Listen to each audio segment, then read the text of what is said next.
Hello everyone, आप सभी को प्रभात का नमस्कार। फिजिक्स वेदा ऑनलाइन क्लासेस में आप सभी का स्वागत है।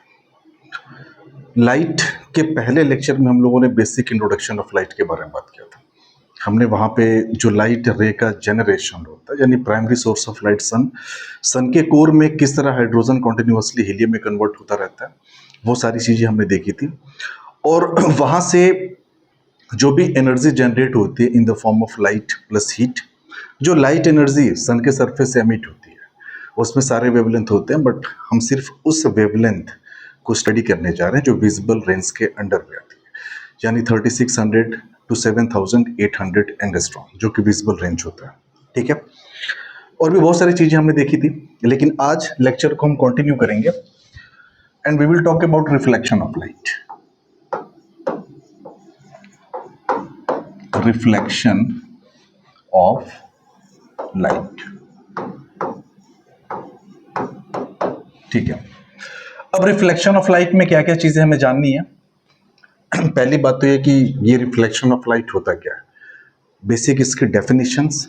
ठीक है, तो डेफिनेशन की अगर हम बात करें तो सिर्फ एक लाइन में आप इसको डिफाइन कर सकते हैं कि the bouncing back of light in the same medium. Bouncing back of light in the same medium, in the same medium, यानी कि जब भी किसी लाइट रे का इंटरेक्शन होता है किसी ऑब्जेक्ट के साथ, तो इंटरेक्शन के बाद बहुत सारी चीजें पॉसिबल है। पिछले क्लास में हमने बात की थी कि वहां पे scattering, absorption, transmission of light, ये सारी चीजें हो सकती हैं। लेकिन चूंकि हम लोग सिर्फ और सिर्फ बात करें रिफ्लेक्शन की, तो रिफ्लेक्शन में बेसिकली होगा क्या, लेट अस सपोज कीजिए हमारा कोई ऑब्जेक्ट है, ठीक है, this one is our object. एक लाइट आती है और इस पे हिट करती है, और हिट करने के बाद ये जिस मीडियम से आई उसी मीडियम में अगर ये वापस लौट गई, ठीक है, लाइट ने ऑब्जेक्ट को हिट किया, इंसिडेंट हुई, इंसिडेंट होने के बाद वापस लौट गई, इसी प्रोसेस को बोला जाता है रिफ्लेक्शन ऑफ लाइट। ठीक है, एक बात और कि एक्चुअल में लाइट के बारे में हमने थोड़ा बहुत जाना था कि लाइट पार्टिकल और वेव दोनों नेचर को फॉलो करती है, यानी लाइट पार्टिकल के फॉर्म में भी ट्रेवल करती है, वेव के फॉर्म में भी ट्रेवल करती है। कुछ कुछ फिनोमिनो को डिफाइन करने के लिए लाइट का पार्टिकल नेचर डोमिनेट करता है, और बहुत सारे फिनोमिना ऐसे होते हैं जैसे कि इंटरफेरेंस, डिफ्रैक्शन, पोलराइजेशन, वहां पे लाइट का वेव नेचर डोमिनेट करता है। क्योंकि यहाँ पे अगर लाइट को आप पार्टिकल माने तो आप कह सकते हैं कि लाइट अगर पार्टिकल के फॉर्म में ट्रेवल कर रही है, ये छोटे छोटे अगर हम पार्टिकल मान लें, ठीक है, जो कि न्यूटन ने कॉर्पस्कुलर्स थ्योरी दिया था। बाद में आइंस्टाइन ने भी इसको अपने थियरी में, जैसे कि उन्होंने फोटो इलेक्ट्रिक इफेक्ट जब एक्सप्लेन किया था, तो लाइट को उन्होंने पैकेट ऑफ एनर्जी माना था, उसको फोटॉन्स का नाम दिया था उन्होंने। तो चूंकि यहाँ पे आप साफ साफ देख सकते हैं इन पार्टिकल का कोलिजन हो रहा है ऑब्जेक्ट के साथ। अब अगर आप 10th स्टैंडर्ड में, तो आपको इस बात से कोई मतलब नहीं है कि ये कोलिजन किस टाइप का है, लेकिन अगर आप 12th में है तो ये बात जरा सा यहाँ मायने रखती है, कोलिजन किस टाइप का हो सकता है। It can be elastic collision और it can be inelastic collision, यहाँ पे दोनों पॉसिबिलिटी है।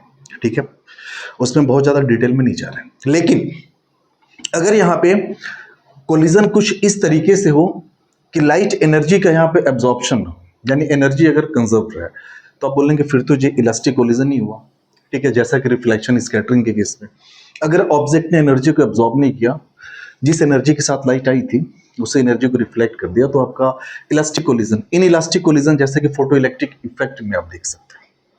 फोटो इलेक्ट्रिक इफेक्ट में ये आप पढ़ेंगे कि फोटोन अपनी एनर्जी लेके सरफेस पे इंसिडेंट होते हैं, तो इंसिडेंट होने के बाद वो अपनी एनर्जी सरफेस के एटम्स को दे देते हैं, यानी कि ऑब्वियस बात है कि जो रिफ्लेक्टेड रे होगी या जो रिफ्लेक्टेड फोटॉन्स होंगे उनके पास वो एनर्जी नहीं होगी जो इंसिडेंट होते वक्त थी। It means photo electric effect कह लीजिए या फिर एब्जॉर्प्शन ऑफ लाइट हो रहा है, उस केस में एनर्जी चूंकि कंजर्व नहीं रह पा रही है, तो आप उसको इनइलास्टिक कोलिजन भी बोल सकते हैं। ठीक है, वो टॉपिक नहीं है हमारा, तो उसमें हम डिटेल में बहुत ज्यादा जाएंगे भी नहीं। तो रिफ्लेक्शन ऑफ लाइट में हमने देखा bouncing back of light in the same medium is known as reflection of light. ठीक है, कुछ कुछ चीजें यहाँ पे जाननी बेहद जरूरी है हमारे लिए, जैसे कि हमने सोर्स ऑफ लाइट की बात की थी, that was primary source of light, जो कि हमारा सन होता है। सन पूरे ब्रह्मांड का प्राइमरी सोर्स ऑफ लाइट होता है, ठीक है। सन की लाइट हर जगह जा रही है, सन की लाइट अर्थ पे आएगी, हर एक ऑब्जेक्ट पे जाएगी। अब ऑब्जेक्ट क्या करता है, लाइट को रिफ्लेक्ट कराएगा, स्कैटर कराएगा, मे भी थोड़ा बहुत एब्जॉर्ब कर ले, मे भी ट्रांसमिट कर दे, लाइट को ट्रांसमिशन हो जाए। तो एक्चुअल में ऑब्जेक्ट ने जिस भी लाइट को स्कैटर किया या फिर रिफ्लेक्ट किया, वो ऑब्जेक्ट की खुद की लाइट नहीं थी। सन की लाइट ऑब्जेक्ट के ऊपर आई, ऑब्जेक्ट ने क्या किया, उसी में से लाइट को रिफ्लेक्ट करा दिया। इसका मतलब कि जो लाइट ह्यूमन आई पे आ रही है वो ऑब्जेक्ट से आ रही है। It means object can behave like a light source. Object भी एक लाइट सोर्स की तरह से बिहेव करेगा, बट ये एक सेकेंडरी लाइट सोर्स होगा, ठीक है। दूसरी बात कि बहुत सारे ऑब्जेक्ट होते हैं जिनके पास उनकी खुद की लाइट होती है। जैसे आप इलेक्ट्रिक बल्ब देख सकते हैं, जैसे कि आप कोई जलती हुई चीज, जैसे कि रेड हॉट आयरन रॉड हो, तो आप देखेंगे वो भी लाल कलर, वो भी एक लाइट को एमिट करता है। ऐसे आप फायर फ्लाइज देख सकते हैं जो जुगनू होते हैं। तो वो सारे ऑब्जेक्ट कहलाते हैं लुमिनस ऑब्जेक्ट, क्योंकि उनके पास खुद की लाइट होती है। बाकी सारे ऑब्जेक्ट जो दूसरे की लाइट को रिफ्लेक्ट कराते हैं वो नॉन लुमिनस ऑब्जेक्ट में आएंगे, ठीक है। तो पहली बात तो ये कि सोर्स ऑफ लाइट में आप ऐसे लिख सकते हैं एक इंपॉर्टेंट पॉइंट कि every object can be considered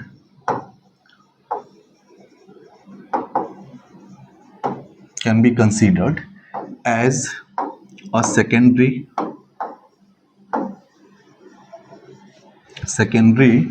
source of light, ठीक है। तो जब भी किसी ऑब्जेक्ट की बात हो तो आप समझ जाने कि ऑब्जेक्ट एक तरह से सोर्स ऑफ लाइट की तरह से बिहेव करेगा। कुछ कुछ चीजें जाननी जरूरी है यहाँ पे। पहली चीज ये कि ऑब्जेक्ट क्या होता है। जो लाइट चैप्टर हम पढ़ रहे हैं इसमें ऑब्जेक्ट को कैसे डिफाइन करेंगे, इमेज क्या होता है, उसके बहुत ज़्यादा डेफिनेशन में नहीं जाएंगे, बस हम लोग उसका अंडरस्टैंडिंग देखेंगे यहाँ पे। तो ऑब्जेक्ट आपसे कोई पूछे तो आप कह सकते हैं कि हर वो चीज़ जो लाइट को एमिट कर सकती हो, चाहे वो उसकी खुद की लाइट हो या फिर किसी और की लाइट को वो रिफ्लेक्ट करा रही है, स्कैटर करा रही है, वो सारी की सारी चीज़ें ऑब्जेक्ट की कैटेगरीज में आती हैं, ठीक है। तो कुछ कुछ टर्मिनोलॉजीज हम यहाँ पे देख लें। जैसे एक ऑब्जेक्ट हमने लिया, इस ऑब्जेक्ट पे एक लाइट ऐसे आके इंसिडेंट हुई, फिर ये लाइट यहां से रिफ्लेक्ट हुई, ठीक है। तो ये आपका कहलाएगा incident ray.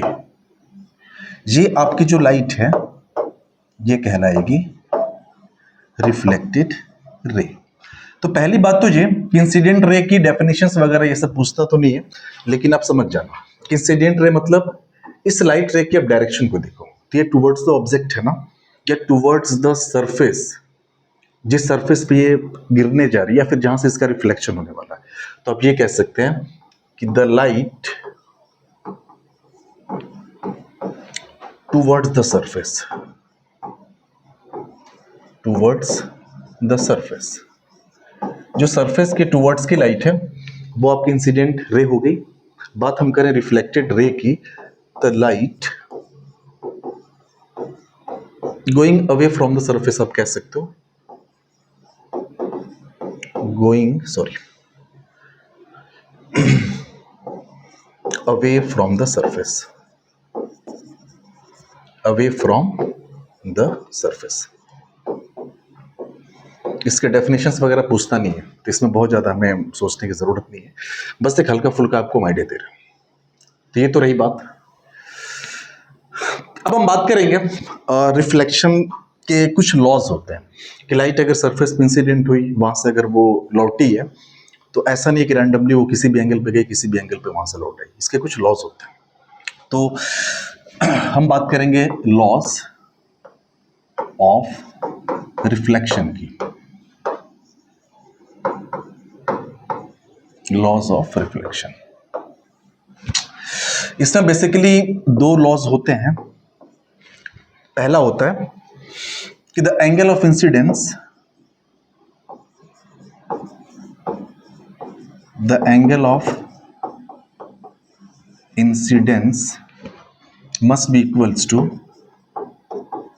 must be equal to angle of reflection. Angle of reflection. अब जरा हम बात कर लें कि ये जो एंगल ऑफ इंसिडेंस की बात हो रही है, जो एंगल ऑफ रिफ्लेक्शन की बात हो रही है, एक्चुअल में कौन कौन से एंगल है। ठीक है, तो हमने वही रैंडमली हमने यहाँ पे एक ऑब्जेक्ट ले लिया। Let us suppose this one is our object, ये हमारा ऑब्जेक्ट है। एक लाइट यहाँ पे इंसिडेंट होती है, तो ये हमारी हो गई इंसिडेंट रे।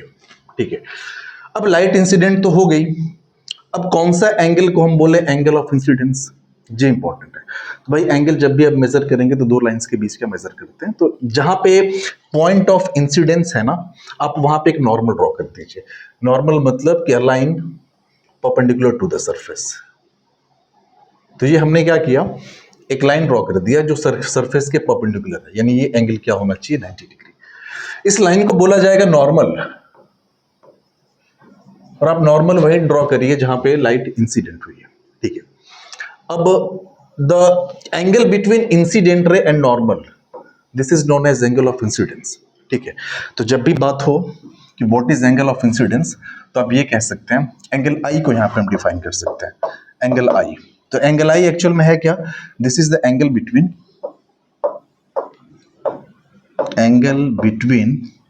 इंसिडेंट रे, हम शॉर्ट में लिख रहे हैं, एंड नॉर्मल। ठीक है, इंसिडेंट रे और नॉर्मल के बीच का जो एंगल है वो एंगल ऑफ इंसिडेंस है। पहली बात तो ये कि अब देखिए जरा सा यहाँ पे थोड़ा सा कंफ्यूजन लोगों को ये होता है कि इंसिडेंट रे एक्चुअल में ये आ रही है ऐसे, तो ये तो होगी इंसिडेंट रे की डायरेक्शन, तो वो एंगल को क्या करते हैं ना, यहां से ये वाला पूरा मेजर करते हैं। ठीक है ना, तो एक्चुअल में तो एंगल हमारा यही वाला होना चाहिए, लेकिन आप ये वाला एंगल नहीं लेंगे, ये वाला एंगल लेंगे। ठीक है, this one is known as angle of incidence.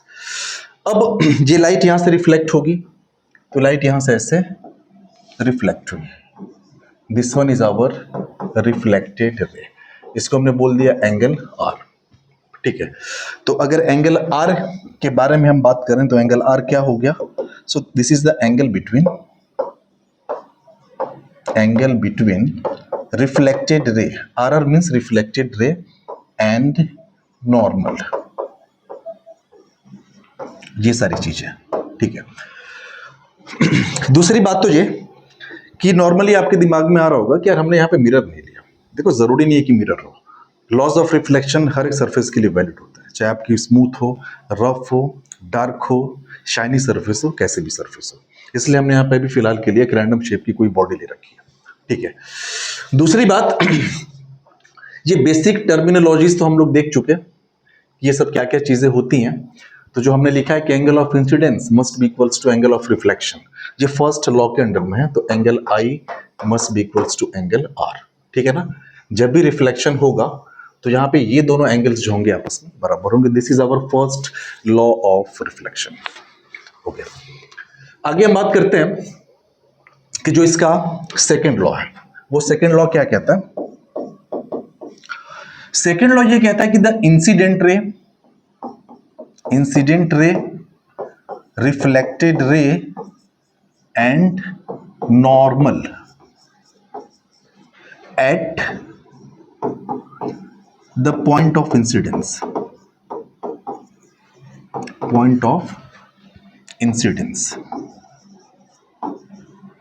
all lie in same plane,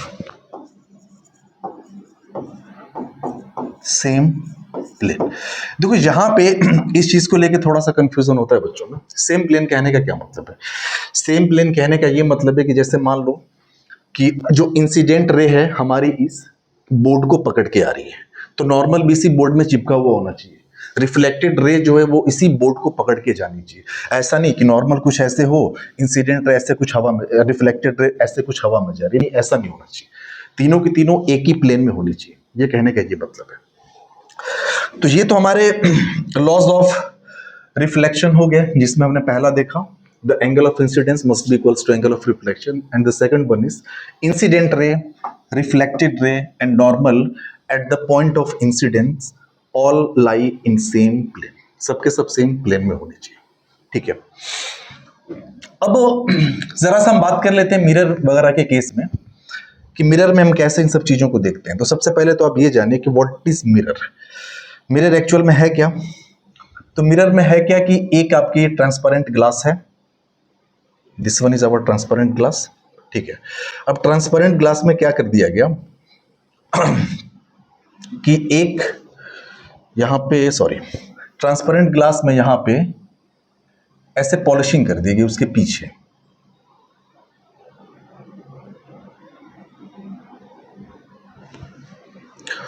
I hope आप समझ जाएंगे इस चीज को, ओके।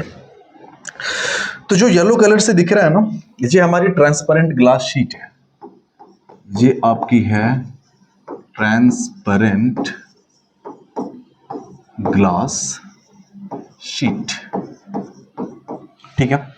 पीछे जो आपको स्काई ब्लू कलर से दिख रहा है, दिस इज कोटिंग, यानी मेटल कोटिंग होती है, this one is metal coating, ये मेटल कोटिंग होती है। नॉर्मली ये जो मेटल कोटिंग होती है ये या तो सिल्वर की होगी या फिर आपकी एल्यूमिनियम की होगी, ठीक है ना, या तो सिल्वर या तो एल्यूमिनियम, इस टाइप का होता है। सिल्वर चूंकि बहुत ज्यादा कॉस्टली होता है तो सिल्वर मेटल बहुत ही कॉस्टली मिरर्स में ही यूज होते हैं, ठीक है।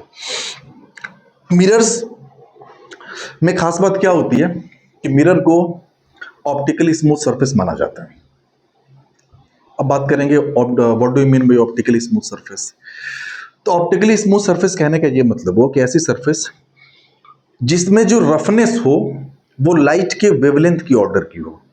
अब लाइट का जो वेवलेंथ होता है, जो हम खास करके विजिबल लाइट के बारे में पढ़ रहे हैं, यानी कि 3600 एंगस्ट्रॉम टू 7800 एंगस्ट्रॉम, यानी ये विजिबल लाइट की वेवलेंथ है।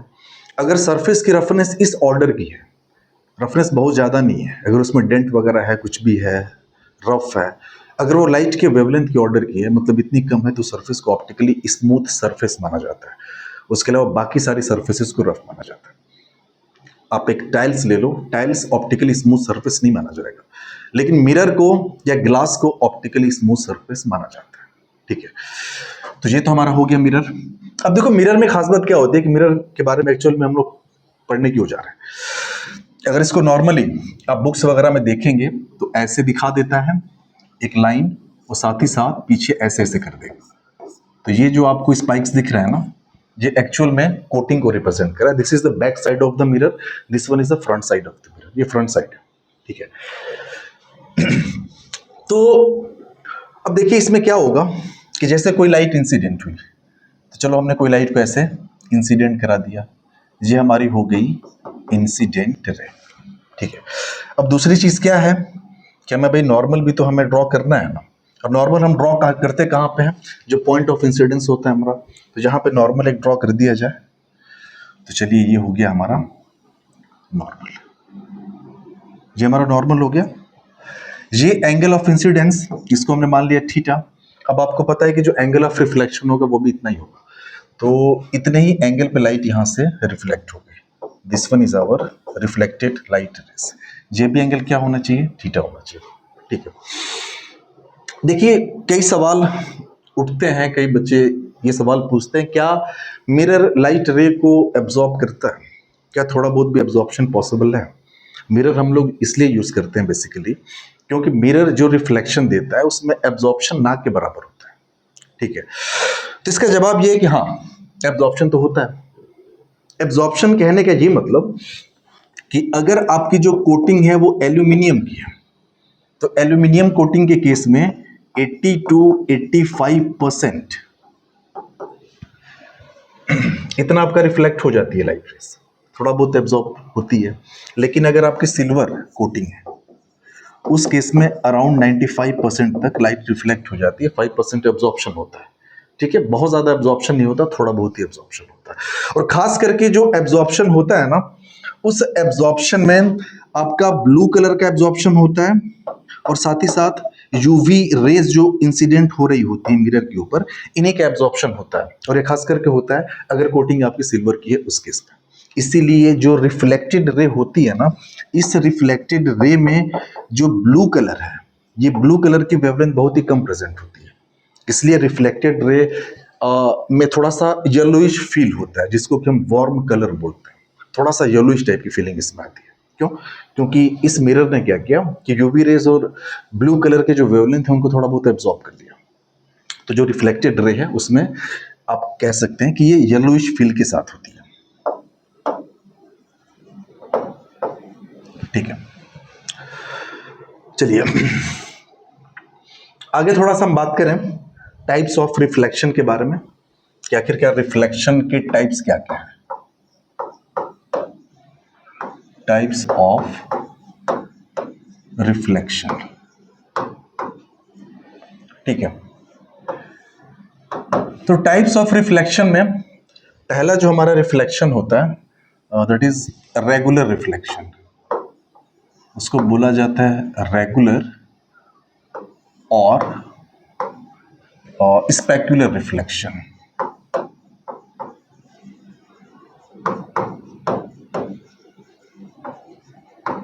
रेगुलर और स्पेक्युलर रिफ्लेक्शन। अब इस रिफ्लेक्शन में क्या खास बात होती है उसको अब जरा ध्यान से आप समझिएगा। जैसे हमने बना दिया एक ऐसे मिरर, तो सबसे पहले तो हमने, माफ करिएगा, चलिए इसको थोड़ा सा हम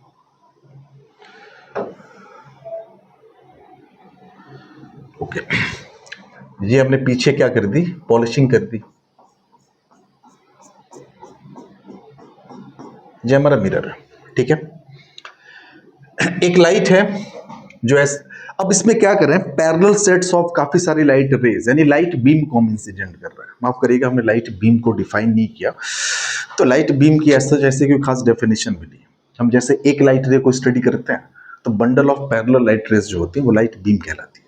तो इस पे कुछ parallel set of light raise incident होती हैं, जैसे एक ये इंसिडेंट हो गई और इसी के पैरेलल एक ये इंसिडेंट करा दिया हमने, ठीक है, एक ये इंसिडेंट करा दिया, माफ करिएगा, ये दो लाइट हो गई, ये तीसरी हो गई, ये चौथी हो गई। जहां पे खास बात क्या है कि ये सारी की सारी जो है ये इंसिडेंट रेज है जो कि इस मिरर पे इंसिडेंट हुई हैं, ठीक है। सारी की सारी पैरेलल है। पहली बात तो ये, अगर ये रिफ्लेक्शन के बाद भी पैरेलल हो जाए, जरा बात पे गौर करिएगा, अगर ये लाइट रेज रिफ्लेक्शन के बाद भी अगर पैरेलल हो जाती है, जैसे मान लो कि ये लाइट ऐसे गई, सॉरी ये लाइट, इसके बाद ये सेकेंड लाइट, ये थर्ड हो गई, ये हमारी हो गई फोर्थ लाइट रेज, ओके। तो हमने क्या देखा कि parallel set of incident raise और यहां पे जो है ये रिफ्लेक्टेड रेज है, ठीक है। तो एक चीज आप यहां पे लिख सकते हैं कि if parallel sets of incident rays becomes parallel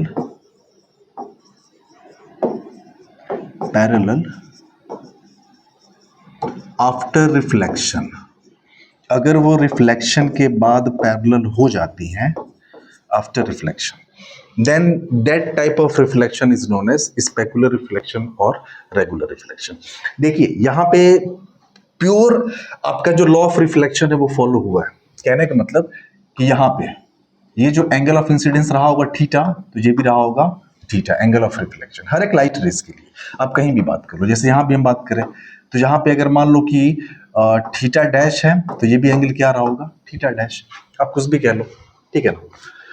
तो लॉज ऑफ रिफ्लेक्शन यहां फॉलो हुआ है, ऐसा नहीं फॉलो नहीं होगा। लॉज ऑफ रिफ्लेक्शन हर एक टाइप के रिफ्लेक्शन में फॉलो होता है, चाहे वो आपका किसी भी टाइप का रिफ्लेक्शन हो, किसी भी टाइप की सरफेस हो। तो if parallel set of incident rays becomes parallel after reflection, then that reflection is known as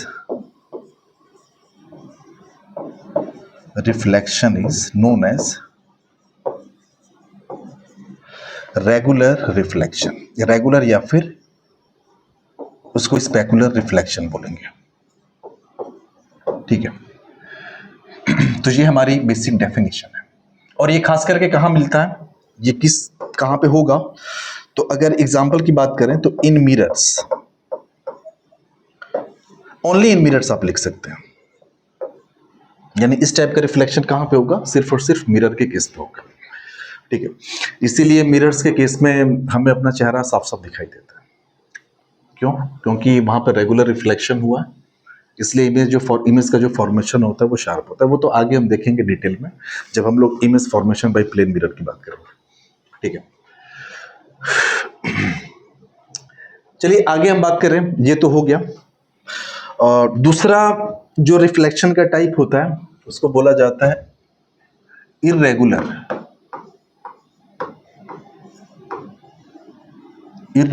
और डिफ्यूज रिफ्लेक्शन।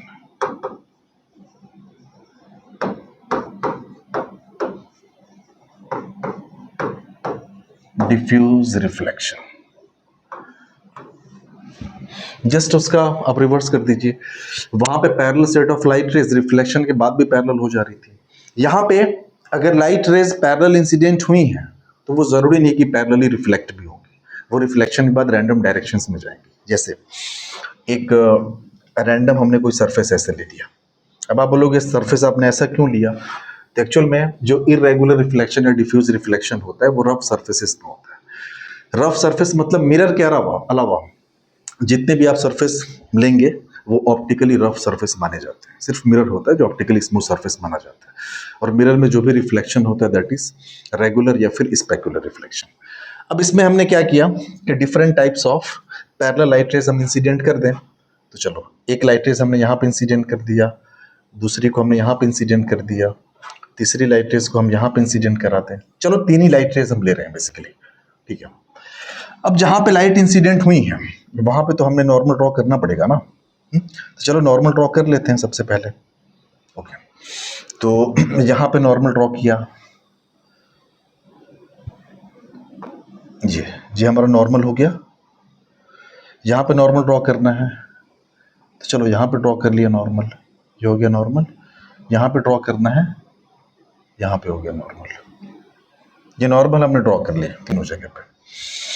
अब यहाँ पे आप एंगल्स देख लो, तो चलो हमने मान लिया कि θ1 एंगल है, ये θ2 एंगल है, ये θ3 एंगल है। और एक और लाइट को इंसिडेंट करा ही देते हैं। एक लाइट को हमने यहाँ पे इंसिडेंट, सॉरी पैरेलली चाहिए ना, तो एक लाइट रे को हमने यहाँ पे इंसिडेंट करा दिया। अब यहाँ पे नॉर्मल ड्रॉ करो, तो यहाँ पे जब भी आप नॉर्मल ड्रॉ करोगे तो ये नॉर्मल इस वाले पॉइंट पे कुछ ऐसे आया, ये हो गया नॉर्मल। ठीक है, तो ये एंगल हमने मान लिया θ4। अब सारी लाइट को आप रिफ्लेक्ट कराओ। ठीक है, तो हम चूंकि रिफ्लेक्टेड लाइट रेस को कुछ अलग कलर से ले ले रहे हैं ताकि कंफ्यूजन हो। तो ये θ4 पे रिफ्लेक्ट होगी तो ये लाइट ऐसे चलेगी। ठीक है, ये θ3 पे रिफ्लेक्ट होगा तो ये लाइट कुछ ऐसे चलेगी। ये लाइट θ2 पर रिफ्लेक्ट होगी तो ये लाइट कुछ ऐसे चली गई। ये θ1 पर रिफ्लेक्ट होगा तो ये कुछ ऐसे चला गया। अब जरा आप गौर से आप देखेंगे ना तो आप बोलेंगे यार कि हमारे पास जो इंसिडेंट रेस थी ये तो पैरेलल थी, ये पैरेलल इंसिडेंट रेस थी। लेकिन यहाँ पे अगर आप रिफ्लेक्टेड रे को देखो ना तो एक रिफ्लेक्टेड रे ये हो गई, दूसरी ये हो गई, तीसरी ये हो गई, चौथी ये हो गई। क्या ये पैरेलल है रिफ्लेक्शन के बाद? नहीं, ये सब रैंडम डायरेक्शन में जा रही है। यानी कि यहाँ पे अगर कोई इमेज का फॉर्मेशन होता भी है रिफ्लेक्टेड रे के इंटरसेक्शन की वजह से, तो वो इमेज इतना ब्लर या इतना डल बनेगा कि आप उसको देख तक नहीं पाओगे। ठीक है, और ये सारे रिफ्लेक्शंस यानी इरेगुलर या डिफ्यूज रिफ्लेक्शन होता कहाँ पे है? तो ये मिरर के अलावा जितने भी सरफेसेस होते हैं, मतलब रफ सरफेस जो थोड़े बहुत आपके डल हो, वहां पे होता है। ठीक है, तो एक चीज और यहाँ पे ध्यान दे सकते हैं कि एक्चुअल में मिरर के केस में होता है क्या, ये रिफ्लेक्शन जो आपका रेगुलर या स्पेक्युलर रिफ्लेक्शन है वो वहां पे होगा जहां पे जो रफनेस लेवल होगा, रफनेस ये किस ऑर्डर की होनी चाहिए? तो लाइट के वेवलेंथ के ऑर्डर की होनी चाहिए। यानी लाइट की वेवलेंथ आपकी होती है 3600 से 7800 एंगस्ट्रॉम। यानी ये अगर रफनेस, जरूरी नहीं कि मिरर, आप कोई भी ऐसा सरफेस बना लो, लेट अस सपोज आपने कई दफा देखा होगा कि जो मिरर्स होते हैं वो जरूरी नहीं कि सिर्फ और सिर्फ ग्लास और ग्लास के पीछे कोटिंग करके ही बनाया जाता है, जरूरी नहीं है। कई सारे मिरर्स होते हैं जो मेटल्स के होते हैं, मेटल्स को इतना शाइन कर दिया जाता है कि उसमें चेहरा तक दिखने लगता है। तो शाइन करने में हम करते क्या है कि उसका जो रफनेस है हम इस लेवल का कर देते हैं, लाइट के वेवलेंथ के ऑर्डर का, और उस केस में जो वहां पर रिफ्लेक्शन होता है वो रेगुलर होता है या फिर आपका स्पेकुलर रिफ्लेक्शन होता है। लेकिन यहाँ पे इस पर्टिकुलर केस की अगर बात करें तो यहाँ पे जो सरफेस का रफनेस है, जो रैंडमनेस है, ये बहुत ज्यादा है। तो यहाँ पे आप ये कह सकते हैं कि यहाँ पे जो रफनेस है ये ग्रेटर देन आपका जो वेवलेंथ हमारा था, यानी 36007800 एंगस्ट्रॉम, इससे कहीं ज्यादा होता है। इसलिए ऐसी सरफेस जहां पे रफनेस लेवल लाइट की वेवलेंथ से बहुत ज्यादा हो, वहां पे आपका इरेगुलर या फिर डिफ्यूज रिफ्लेक्शंस होता है, यानी कि अदर देन मिरर्स। आप ये कह सकते हैं कि जैसे रिफ्लेक्शन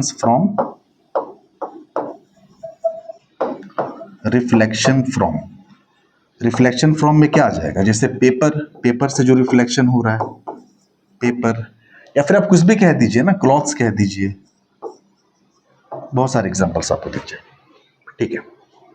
तो ये सारी चीजें हैं। चलिए बार बार हम बात कर रहे हैं कि इंसिडेंट रे क्या है, रिफ्लेक्टेड रे क्या है, हमने ये देख लिया, लॉ ऑफ रिफ्लेक्शंस देख लिए, टाइप्स ऑफ रिफ्लेक्शंस हम जान गए कि रेगुलर रिफ्लेक्शन और साथ ही साथ इरेगुलर रिफ्लेक्शंस होते हैं, कहाँ होते हैं, क्यों होते हैं, ये भी हम जान गए। अब जरा सा हम बात करेंगे ऑब्जेक्ट और इमेज को लेके, ठीक है, कि आखिरकार आप ऑब्जेक्ट को कैसे डिफाइन करते हैं, ठीक है, ऑब्जेक्ट। तो एक बात याद रखिएगा कि हम लोग इस चैप्टर में एक्चुअल में ऑप्टिकल डिवाइसेस, ऑप्टिकल इंस्ट्रूमेंट्स के बारे में बात करेंगे, जैसे मिरर, लेंस, मिरर में भी spherical mirrors, plane mirror, parabolic mirrors, जो खैर आउट ऑफ सिलेबस है। आगे चल के बहुत सारी चीजें और होंगी ऑप्टिकल इंस्ट्रूमेंट्स में, माइक्रोस्कोप, टेलीस्कोप वगैरह वगैरह।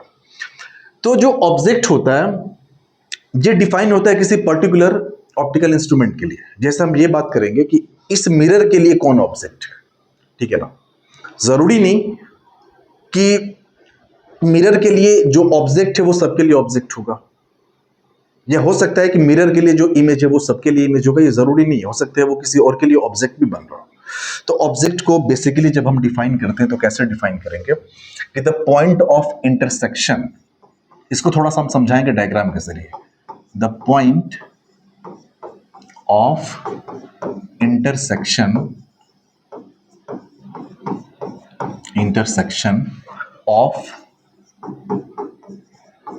इंसिडेंट रेज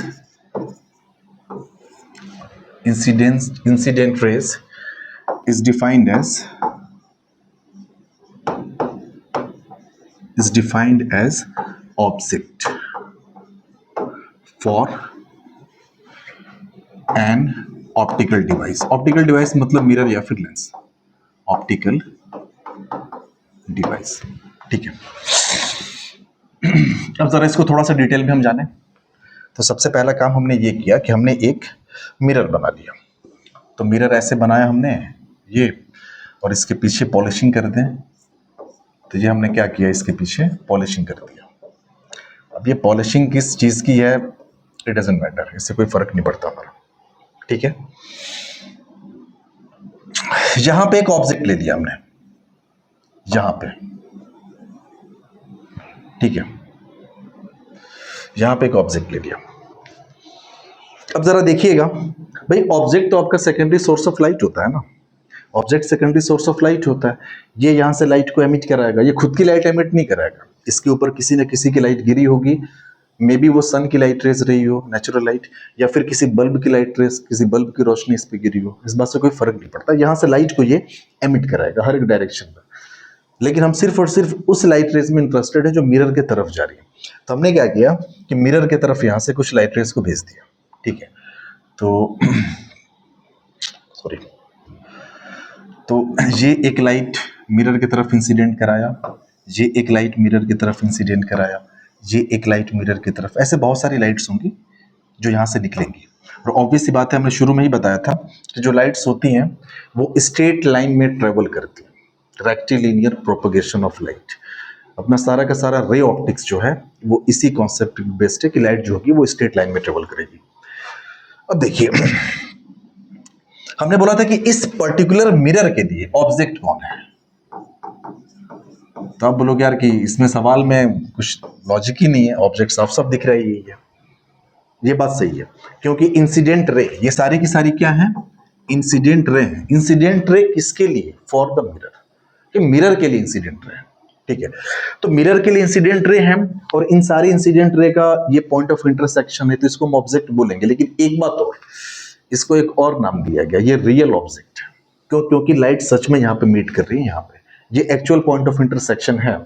तो यहां से दो चीजें निकल के सामने आती हैं। एक तो हो गया आपका रियल ऑब्जेक्ट, कि रियल ऑब्जेक्ट को आप डिफाइन कैसे करेंगे। तो रियल ऑब्जेक्ट की जो बेसिक डेफिनेशन होती है, आप ऐसे लिख सकते हैं कि if the incident rays for an optical device, कह लीजिए मिरर के बजाय ज्यादा बेटर होगा, for an optical device are diverging in nature, this is important, are diverging in nature, are diverging in nature। अब देखिए, इस मिरर के लिए जो इंसिडेंट रे आ रही है, तो वो रे कहां से आएंगी, किसी न किसी ऑब्जेक्ट से आएंगी। तो अगर ये रे डाइवर्जिंग नेचर के, अब देखिए फैल रही है, diverging in nature, then the object is known as real object, known as real object for the optical device, for the optical device।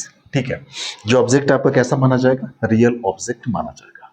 ठीक है, अब आपके दिमाग में सवाल आएगा कि यार सारे के सारे जो ऑब्जेक्ट होंगे वहां से लाइट जब निकलेंगे तो वो डाइवर्जिंग नेचर की तो होंगी। तो ऑब्वियस सी बात है कि मिरर पे गिरने वाले जो इंसिडेंट रेस हैं वो डाइवर्जिंग नेचर के ही होंगे, तो ऑब्जेक्ट तो सिर्फ और सिर्फ रियल ही होना चाहिए। नहीं, ऐसा नहीं है। अब जरा आप दूसरा यहाँ पे केस देखिएगा, उसमें चीजें आपको थोड़ा सा अलग दिखेंगी। तो हमने क्या किया कि एक ऐसे मिरर रैंडम हम बनाने जा रहे हैं, इस पर हमने पीछे ऐसे पॉलिशिंग कर दी। ठीक है,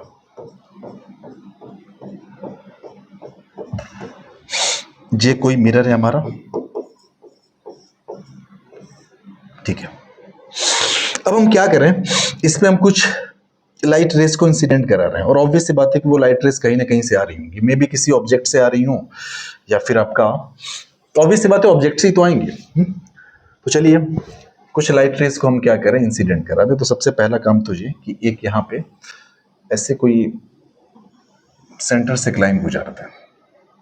ठीक है,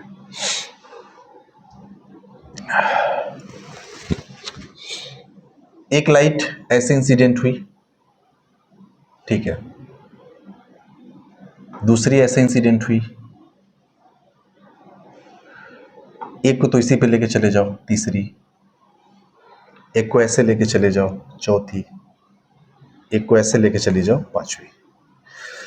अब आप देखिएगा ये सारी की सारी इंसिडेंट रेज हैं, इंसिडेंट रेज। अब बोलोगे आ कहां से रही है, तो भैया हमें नहीं पता कहां से आ रही है। ये ऑब्जेक्ट के लिए तो इंसिडेंट रे है ना, और हमने ऑब्जेक्ट के डेफिनेशन में सिर्फ इतना पढ़ा है कि जो इंसिडेंट रे का पॉइंट ऑफ इंटरसेक्शन होगा वो उस ऑप्टिकल डिवाइस के लिए ऑब्जेक्ट का काम करेगा। ठीक है, तो पहली बात तो ये कि इसका इन सारी लाइट रेस का पॉइंट ऑफ इंटरसेक्शन होगा क्या, तो इनको सबको आगे बढ़ाया जाए। चूंकि हमने लाइट से रैंडमली ऐसे बना दिया है तो हो गया, तो चलो इसको आगे बढ़ाया जाए। यहाँ से तो हमने बढ़ाया इसको आगे, ये लाइट कहीं यहाँ जा रही है, इसको आगे बढ़ाओ। अब बोलोगे यार ये भी तो वहीं चली गई, इसको आगे बढ़ाओ, यार ये भी वहीं चली गई, इसको आगे बढ़ाओ। अब बोलोगे ये भी वहीं चली गई, ये तो कमाल हो गया फिर तो। तो ये सारी की सारी इंसिडेंट रेस का पॉइंट ऑफ इंटरसेक्शन है। क्या लाइट सच में वहां पर इंटरसेक्ट करेंगी क्या, नहीं, लेकिन ऐसा लग रहा है कि सारी की सारी जो लाइट रेज हैं वहीं पे जाके कन्वर्स होंगी, यानी कि एक्चुअल में पॉइंट ऑफ इंटरसेक्शन तो वही होगा। भले लाइट वहां जाए ना जाए, अगर ये मिरर ना होता तो सच में लाइट रे सारी की सारी वहां पे जाके कन्वर्स होती। ठीक है, तो ये भी इसके लिए, यानी हमारी जो बेसिक डेफिनेशन थी ऑब्जेक्ट की, the point of intersection of incident rays is known as object for the optical device. तो ये हमारा ऑब्जेक्ट तो है, इसमें कोई दो राय नहीं है, क्योंकि इंसिडेंट रे का ये पॉइंट ऑफ इंटरसेक्शन है। लेकिन क्या सच में लाइट इंटरसेक्ट कर रही है? नहीं। इसका मतलब कि ये ऑब्जेक्ट कैसा ऑब्जेक्ट है? वर्चुअल। ठीक है, ये ऑब्जेक्ट कैसा ऑब्जेक्ट है? Virtual object for this mirror. तो आप वर्चुअल ऑब्जेक्ट को डिफाइन कर सकते हैं, और वो कैसे डिफाइन करेंगे? तो सिंपली आप लिख सकते हैं यहां पे कि the point of intersection, sorry, if incident rays for an optical device are converging in nature. वो किस नेचर की हैं? कन्वर्जिंग है, कन्वर्जिंग इन नेचर। ठीक है, then the point of intersection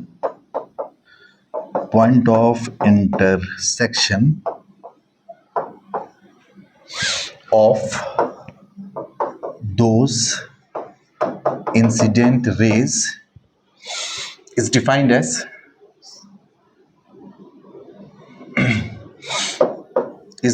as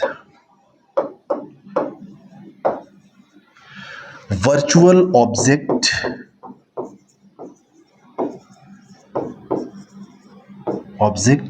for that optical device. तो I hope आपको दोनों में फर्क समझ में आ गया होगा कि आपका वर्चुअल ऑब्जेक्ट क्या होता है और साथ ही साथ आपका रियल ऑब्जेक्ट क्या होता है। वर्चुअल इसलिए बोला क्योंकि लाइट वर्चुअली वहां पे इंटरसेक्ट करेंगे, सच में नहीं करेंगे। और आपने देखा जब वर्चुअल ऑब्जेक्ट होगा तो मिरर के बैक साइड होगा, ऑब्जेक्ट अगर आपका रियल है तो आपके मिरर के फ्रंट साइड पे होगा। तो आई थिंक ये सारी जो बेसिक डेफिनेशंस हैं, ये सारी चीजें हम लोग जान गए। अब जैसे आपके ऑब्जेक्ट रियल और वर्चुअल होते हैं ना, वैसे ही आपके इमेज भी रियल और वर्चुअल होते हैं। क्योंकि अभी हमने इमेज डायग्राम के बारे में कुछ पढ़ा नहीं है, इसलिए अभी हम उसकी बातें नहीं कर रहे हैं कि इमेज कैसे होंगे, क्या होंगे। ठीक है, चूंकि रिफ्लेक्शंस के ही बेसिक्स वगैरह हम देख रहे हैं, तो रिफ्लेक्शन में आप दो चीजें याद रखिएगा। एक होता है नॉर्मल इंसिडेंट,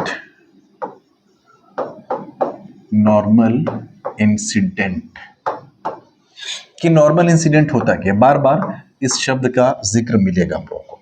ठीक है, तो हमने क्या किया कि एक जहां पे जैसे मान लो ये मिरर है कोई, ठीक है, पीछे ऐसे ये पॉलिशिंग है,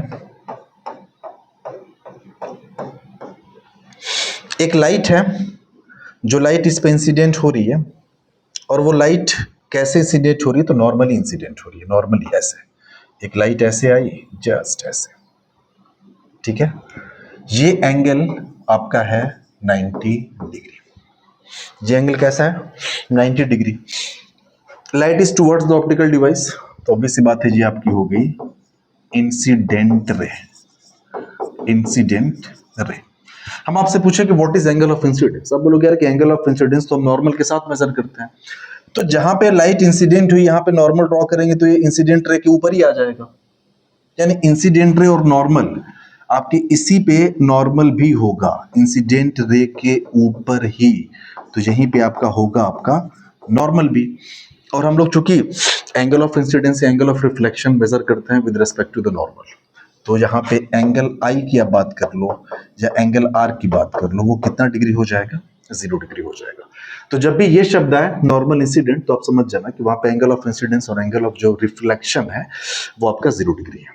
ठीक है, हालांकि स्फेरिकल मिरर्स के बारे में हमने अभी जाना तो नहीं है, लेकिन थोड़ा सा आप जान जाइए कि अगर इस टाइप का कोई स्फेरिकल मिरर है, हमने इधर मान लो पॉलिशिंग कर दिया, कैसे पता चले कि इसमें नॉर्मल इंसिडेंट हो रहा है कि नहीं हो रहा है? ठीक है, और चलिए, आपने 10th में इतना तो पढ़ा ही है, नहीं पढ़ा तो बस इतना जानिए कि स्फेरिकल मिरर है तो कोई ना कोई इसका सेंटर रहा होगा, ये आपका सेंटर ऑफ कर्वेचर है। ठीक है, तो अगर कोई लाइट अगर कोई लाइट ऐसे आ रही है, लेट अस सपोज कि ऐसे ऐसे लाइट यहां पे इंसिडेंट हुई, ओके। एक बात आप याद रखिएगा, कभी भी स्फेरिकल सरफेस पे आपको नॉर्मल ड्रॉ करना हो ना किसी पॉइंट पे, तो उस पॉइंट को जस्ट उसके आप सेंटर से मिला दो। जैसे हम बोले यार कि यहाँ पे अब बताओ नॉर्मल क्या होगा, यहाँ पे नॉर्मल ड्रॉ करके बताओ, तो आप बोलो कुछ नहीं, इस पॉइंट को इस स्फेरिकल सरफेस के सेंटर से मिला दो, तो सेंटर यही है ना, तो ये आपका क्या हो जाएगा, नॉर्मल हो जाएगा। ये एंगल आपका हो जाएगा 90 डिग्री, ठीक है। हम आपसे बोले कि यार यहाँ पे नॉर्मल ड्रॉ करो, आप बोलो कि नॉर्मल ड्रॉ करने के लिए इसको किससे मिला दो, सी से मिला दो। तो जब सी से इसको मिलाओगे तो इसी लाइन के ऊपर आपका नॉर्मल भी आ जाएगा, जो आपकी इंसिडेंट रे है, ये आपकी हो गई इंसिडेंट रे, तो नॉर्मल भी इसी के ऊपर है। ये एंगल एक्चुअल में आपका हो जाएगा 90 डिग्री, ठीक है। तो हम आपसे पूछें कि एंगल आई कितना हुआ, तो एंगल आई हो या एंगल आर हो, वो कितना हो जाएगा, सॉरी 0 डिग्री, 0 डिग्री, ठीक है। तो रिफ्लेक्टेड रे भी आपकी क्या हो जाएगी, इसी पे चली जाएगी। यहां भी ऐसा ही था, लाइट ऐसे इंसिडेंट हुई, रिफ्लेक्ट होने के बाद इसी पे वो वापस भी चली जाएगी, ठीक है। तो ये तो बात रही नॉर्मल इंसिडेंट की। जैसे मान लो कि इस मिरर का आपको नाम पता है, ये कनकेव मिरर है, लेकिन मान लो मिरर अगर कन्वेक्स होता तब क्या करता है, कोई दिक्कत नहीं है। कन्वेक्स के केस में बहुत ज्यादा आपको लोड नहीं लेना। Let us suppose this one is our convex mirror, तो ये हमारा हो गया कन्वेक्स मिरर, ये पॉलिशिंग हमने की, और ये हमारा हुआ, एक लाइन होती है जो सेंटर से पास करती है मिरर के and perpendicular to the mirror, उसको बोला जाता है प्रिंसिपल एक्सिस। सारी चीजें हम लोग पढ़ेंगे जब स्फेरिकल मिरर स्टार्ट किया जाएगा। यहाँ पे कुछ ना कुछ सेंटर होगा इसका, ये सी। अब एक लाइट जो है वो यहाँ पे इंसिडेंट होती है, लेट अस सपोज कि यहाँ पे एक लाइट जो है वो यहाँ पे इंसिडेंट हुई, ठीक है। अब हम बोले यार कि लाइट तो इंसिडेंट हो गई, एंगल ऑफ इंसिडेंस बताओ। तो एंगल ऑफ इंसिडेंस बताने के पहले आप वहां पे नॉर्मल तो ड्रॉ करो। नॉर्मल ड्रॉ करने के लिए आपको क्या करना पड़ेगा, सी से इसको मिलाना पड़ेगा। तो जब आप सी से इसको मिलाओगे ना, तो आप देखोगे कि जस्ट एक ही लाइन मिलेगी आपको, सेम लाइन। आप उसको हमें थोड़ा हाथ से ड्रॉ किया इसलिए आपको ऐसा लग रहा होगा, इसी के ऊपर चला जाएगा। तो आप बोलोगे यार कि ये एंगल तो आपका 90 डिग्री है, क्योंकि हमने सी से उस पॉइंट पे लाइन ड्रॉ किया है सेंटर ऑफ कर्वेचर से, और सेंटर ऑफ कर्वेचर से स्फेरिकल सरफेस पे कोई लाइन ड्रॉ करो तो हमेशा 90 डिग्री पे ही होती है। इसका मतलब कि ये जो इंसिडेंट रे है, ये कितने डिग्री पे इंसिडेंट हुई है, अब बोलोगे ये विद रिस्पेक्ट टू सरफेस तो 90 डिग्री पे इंसिडेंट हुई है, लेकिन अगर यहाँ पे एंगल ऑफ इंसिडेंस की बात करें तो एंगल ऑफ इंसिडेंस या फिर एंगल ऑफ रिफ्लेक्शन दोनों यहाँ पे होगा 0 डिग्री, 0 डिग्री। यानी लाइट जब रिफ्लेक्ट होगी तो इसी पे चली जाएगी, रिफ्लेक्टेड रे पे। तो इस चीज को आप ध्यान रखेंगे। सो this is all about normal incident.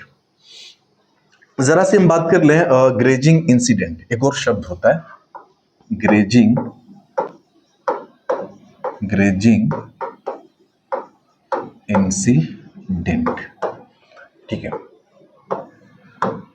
अब ग्रेजिंग इंसिडेंट है क्या, let us suppose we are having a mirror. जैसे मान लो कि ये हमारे पास कोई मिरर है, तो चलो ऐसे मिरर बना दिया, थोड़ा बड़ा हमने बना दिया ऐसे। ये आपका कन्वेक्स मिरर है। कैसा मिरर है, कन्वेक्स मिरर। ये कोई पॉइंट है यहाँ पे। अब एक लाइट को हम इंसिडेंट कराने जा रहे हैं, उसको जरा गौर से देखिएगा।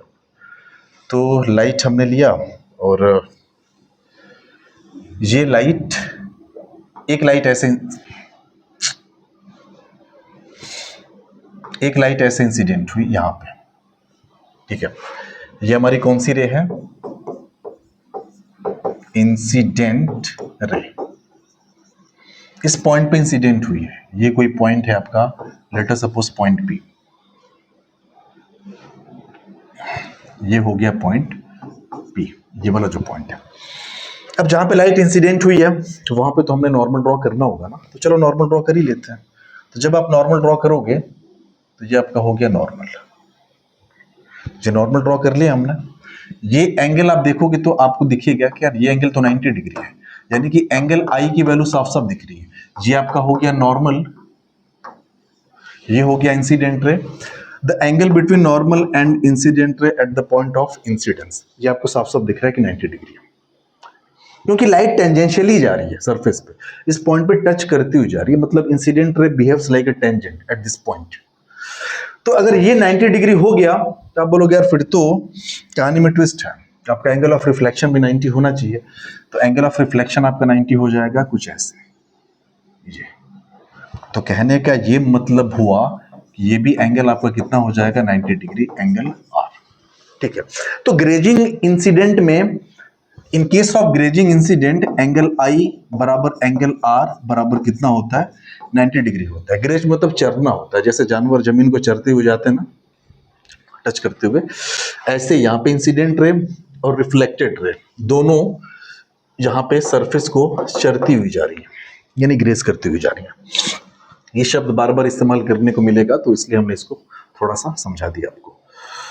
तो अब हम लोग पूरी तरह से प्रिपेयर हैं कि हम लोग इमेज फॉर्मेशन की बात कर सकते हैं, image formation due to plane mirror. और वहाँ पे हम लोग पहले पॉइंट ऑब्जेक्ट का देखेंगे, फिर एक्सटेंडेड ऑब्जेक्ट का, उसके बाद कुछ टर्म्स होंगे एंगल ऑफ डेविएशंस। तो एक दो लेक्चर अभी फिलहाल प्लेन मिरर में हम लोग थोड़ा बहुत बात करेंगे, उसके बाद हम लोग स्टार्ट करेंगे अपने स्फेरिकल मिरर। आई होप आपको समझ में आया होगा।